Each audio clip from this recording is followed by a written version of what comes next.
अथ योगानुशासनम।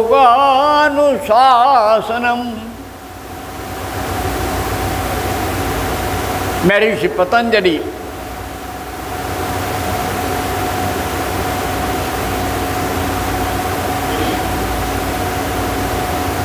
बड़े सहज ढंग से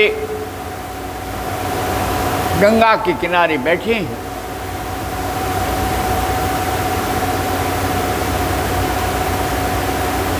और उनके भीतर ज्ञान की गंगा फूट पड़ती है।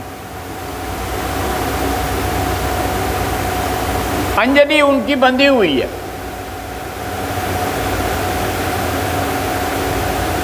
जल अर्पण कर रहे हैं सूर्य को, तो सूर्य देव ने उन्हें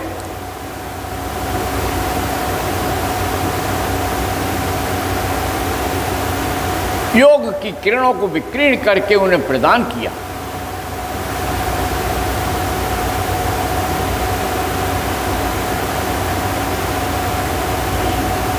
और उन्होंने योग का अनुशासन दिया। योग चित्तवृत्ति निरोध। योग क्या है? अपने चित्त की वृत्तियों को रोकना। अरे ऐसे नहीं तो ऐसे काम चल जाएगा, नहीं। हमारे जीवन में, क्योंकि वो तो योग का अनुशासन है, और अनुशासन ही जीव है, और अनुशासन ही योग है।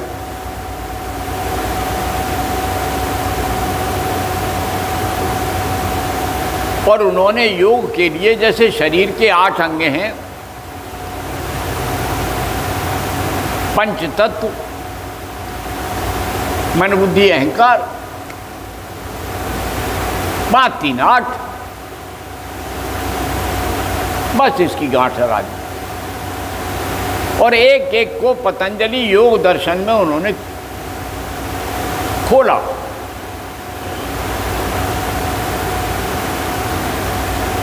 चित्त की वृत्तियां भी 2 हैं। एक क्लिष्ट है और एक अक्लिष्ट है। मनुष्य को सहज रहने की प्रक्रिया सिखाता है योग, परंतु उन्होंने केवल सिद्धांत की व्याख्या की।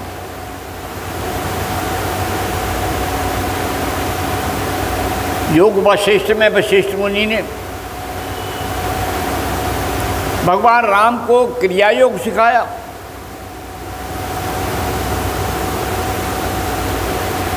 तो वशिष्ठ तो पहले हुए भगवान कृष्ण से।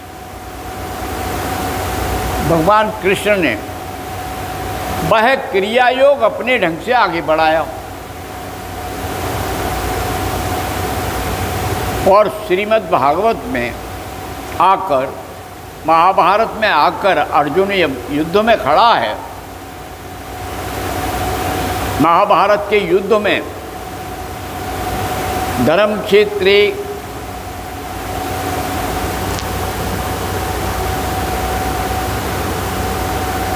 सो रहे हो,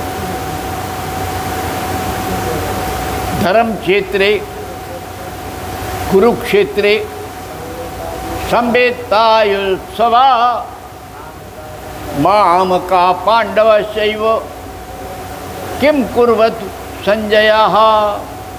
अंधा दृष्टा, अपने बच्चों के प्रेम में अंधा, पद के मोह में अंधा, कामांध, जन्मांध। कितने गुण थे। तो जब आदमी अंधा हो जाता है तो वो गुरु को भी अपना चपरासी बना के रखना चाहता है। सब बेचारे धृतराष्ट्र के सामने खड़े हैं। और फिर अपने पुत्र जो उद्दंड था, दुर्योधन था, हठधर्मी था, उसको सत्ता में लाने के लिए षड्यंत्र करता। तो मनुष्य को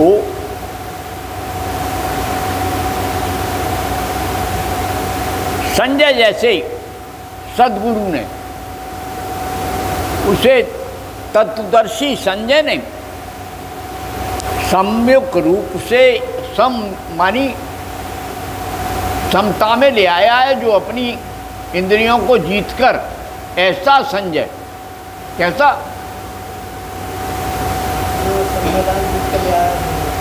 जिसने अपने आप को जीत लिया है, जो योगी है और जिसका कूटस्थ आज्ञा चक्र जाग गया है, जिसे तीनों लोगों की महिमा दिखाई पड़ती है।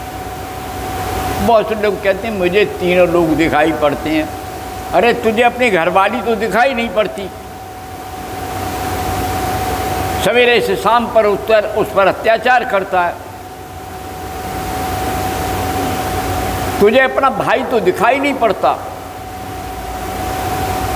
अपने पड़ोसी का भी ध्यान नहीं रखता।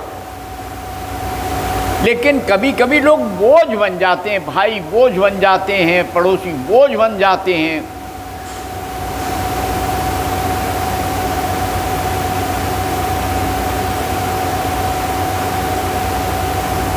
समाज वाले बोझ बन जाते हैं। कितना ही प्रेम करो, अरे जिनमें प्रेम नहीं है वो भी अगर प्रेम करने से तो कुत्ता भी बेचारा पीछे पीछे घूमता है।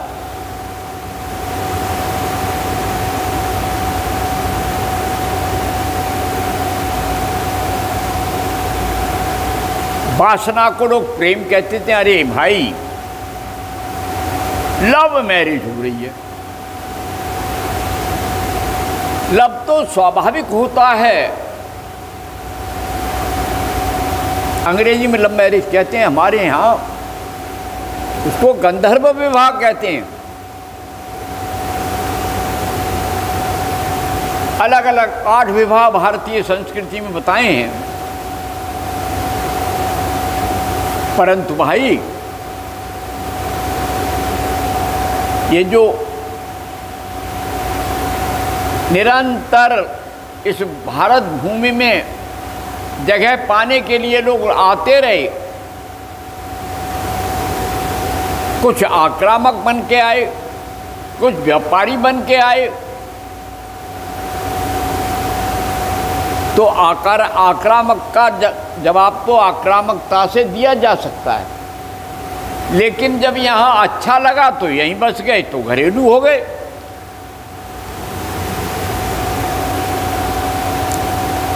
लेकिन ये मिट्टी तो धर्म और जाति में नहीं मारती, ये मिट्टी तो प्रेम की है। शोषकों ने जाति बना दी, शोषकों ने धर्मों के नाम पर अत्याचार किए, और जो इधर आए ये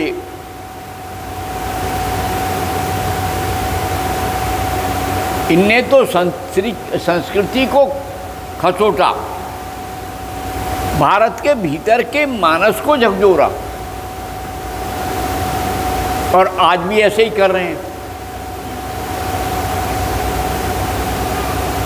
इसलिए जागें हम।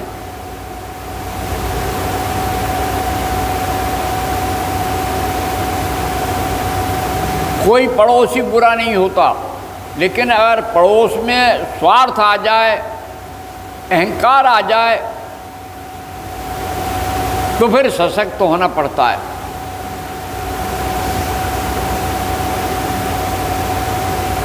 सहज रह कर के किसी से कुछ भी पाया जा सकता है। अहंकार दिखाने पर तो एक फूल भी नहीं मिलता।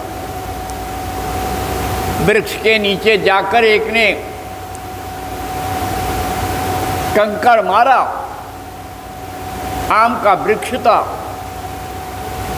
ऊपर से फल गिरा, तो वो सोच रहा था दूर गिरेगा, वो गिरा उसके मुंह पर और चैपी सारे मुंह पर फैल गई। कच्चा फल था। अब उसका इतना सुंदर मुंह ऐसा हो गया जैसे चितकबरा, बहुत दिनों में चैंपी के दाग मिटे और बड़ा रोता फिरा मुझसे बोला कि ऐसा हो गया भैया।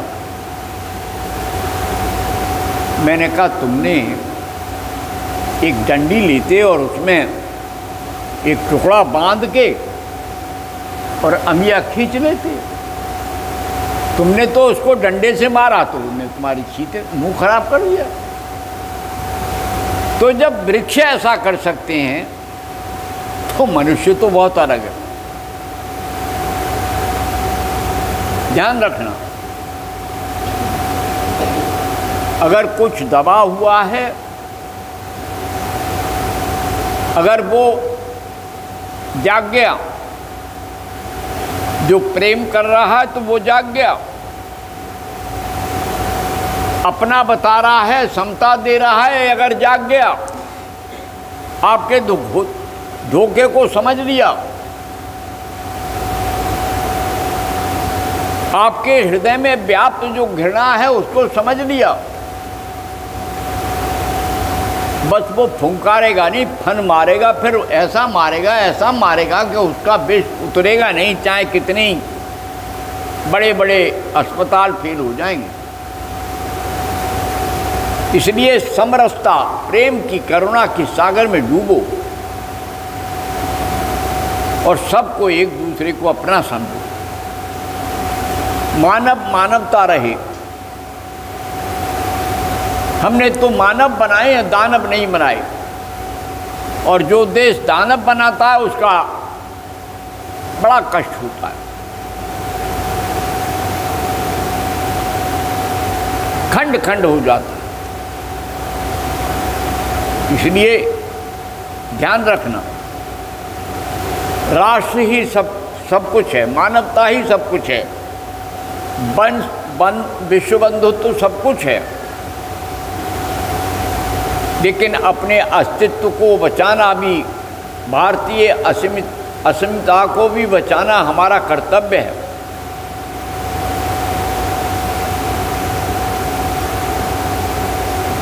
ध्यान रखो,